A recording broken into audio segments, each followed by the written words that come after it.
Bien sûr, remercier l'ensemble des professionnels qui ont agi en direction du secteur associatif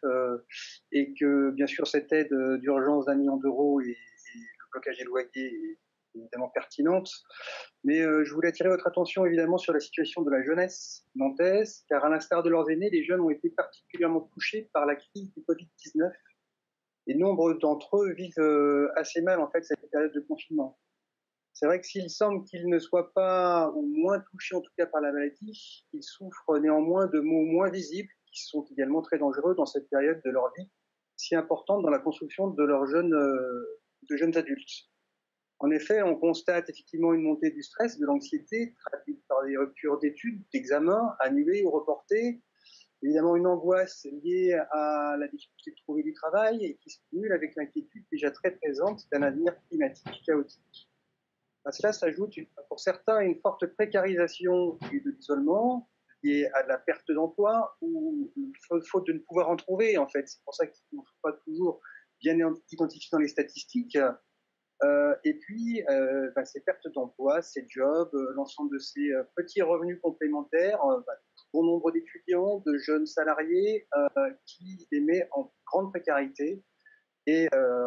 on voyait hier dans la presse, par exemple, que les jeunes étaient les plus touchés par l'augmentation du chômage, soit plus 5%,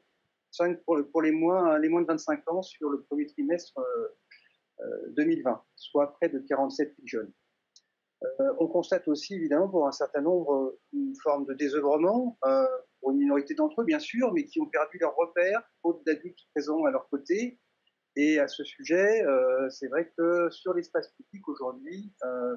les seuls présents dans la médiation sont les forces de police et qui seraient très heureux de pouvoir retrouver des éducateurs et des médiateurs qui sont certainement plus adaptés pour éviter ces regroupements. Évidemment, nous ne pouvons les laisser sans soutien et la ville a mis en place de bon nombre d'actions pour les soutenir en partenariat avec un tissu associatif très présent. C'est l'occasion de les remercier. Je pense aux acteurs de l'éducation populaire, mais aussi aux associations autour de la réussite éducative, des pépinières jeunesse, les associations qui travaillent aussi sur l'éducation numérique, qui ont beaucoup travaillé pour lutter contre la fracture numérique liée à la continuité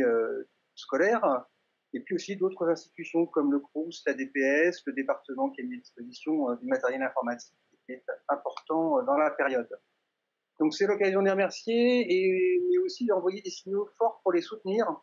car nombreuses de ces associations sont en grande difficulté, mises en difficulté par la crise. Donc il nous faudra redoubler d'attention, notamment pour la sortie de crise là, qui s'annonce, et je tenais à attirer votre attention notamment sur la question des vacances. Il semble que bon nombre de jeunes, et de moins jeunes d'ailleurs, seront présents à Nantes dans son agglomération en nombre cet été.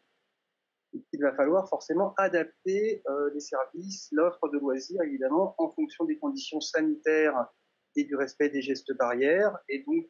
trouver des formes d'innovation plus fortes, notamment s'appuyant sur les réseaux associatifs de jeunesse et les réseaux culturels amateurs et professionnels pour élargir l'offre de l'été, privilégier une offre de proximité en s'appuyant sur les dynamiques existantes dans chaque micro-quartier, en s'appuyant sur des maisons de quartier de l'accord, les autres acteurs associatifs, peut-être interroger des projets avec un angle spécial jeune, développer des offres culturelles sous forme de chantiers participatifs en petit format mais répétés dans de nombreux lieux afin de respecter les petites jauges, et peut-être aussi ouvrir de nouveaux lieux insolites pour l'accueil des enfants, travailler dans des jardins, voilà, un peu à l'instar de ce qui se faisait sur les journées du patrimoine. Donc, j'en profite aussi pour évoquer la situation d'un certain nombre d'acteurs de l'éducation populaire qui organisent ces vacances l'été et qui aujourd'hui sont en grande difficulté, avec une grande incertitude sur la façon dont ils vont pouvoir assurer cet accompagnement aux vacances. Bon nombre nous ont alerté évidemment sur des déficits annoncés très importants.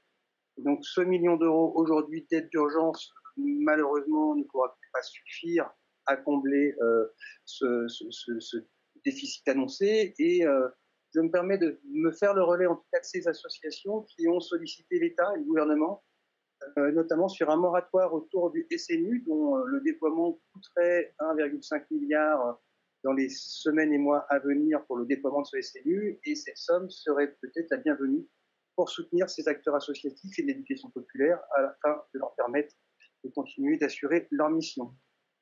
Je terminerai mon propos notamment sur la question aussi relayée, l'inquiétude de l'intercollectif des personnes à la rue,